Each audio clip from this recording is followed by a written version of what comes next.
అంతకంటే ముందు అపాల, అంతకంటే ముందు మౌద్గల్య మహర్షి భార్య, అంతకంటే ముందు జన్మ ఆశ్చర్యకరంగా నలదమయంతుల కుమార్తె ఇంద్రసేన ఈవిడే. నలదమయంతుల కుమార్తె ఇంద్రసేన ద్రౌపదీదేవి. అందుకే నన్నయ్య గారు భారతంలో అక్కడక్కడ నారాయణి నారాయణి అని ప్రయోగిస్తాడు. పరిశోధన చేసే వాళ్ళకి తెలుస్తుంది. ద్రౌపదిని నారాయణి అని ఎలా అంటారండి? నలుని కుమార్తె కాబట్టి నారాయణి అన్నారు.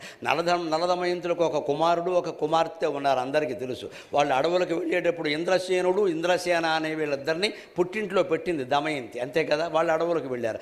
ఆ ఇంద్రసేన తర్వాత జన్మలో మౌద్గల్య మహర్షి భార్య, తర్వాత జన్మలో అపాల, తర్వాత జన్మలో ద్రౌపది. అందువల్ల ఈ జన్మకు నువ్వు 5గురిని భరించక తప్పదు ద్రౌపది. అందుకని అయ్యా ద్రౌపదిని అగ్నిశిఖరలోంచి నీ ఇంట్లో పుట్టింది కాబట్టి నువ్వు 5గురికి ఇవ్వక తప్పదయ్యా అని వ్యాసుడు శ్రీకృష్ణుడు ఇద్దరూ కలిసి ఈ జన్మతో ఈ గొడవ ఏదో వదిలిపోతుందయ్యా, వదిలించేయండి, దీనికి వెనకాల చాలా ప్రణాళిక ఉంది నాయన, ఈవిడ పుట్టకపోతే కురుక్షేత్ర యుద్ధం జరిగే అవకాశాలు లేవు, మామూలు సౌందర్యం కాదది, అనేక రకాల పరిణామాలు జరగాలి, ఒక పెద్ద ప్రణాళికలో ఇవన్నీ భాగంగా నడుస్తున్నాయి, మీరు భరించండి, ఈ జన్మకి తప్పదు అని వ్యాసుడు శ్రీకృష్ణుడు ద్రౌపదుడికి నచ్చ చెబితే అసలు అంతటా ఆవిడ, పైగా శశీదేవి అంశ కూడా, ఇంద్రుడు పుట్టాడు కాబట్టి శశీదేవి పుట్టింది. శశీదేవి అంశ, ఇంద్రసేన అంశ, అపాల అంశ, మౌద్గల్య మహర్షి భార్య అంశ, ఇన్ని కలిసి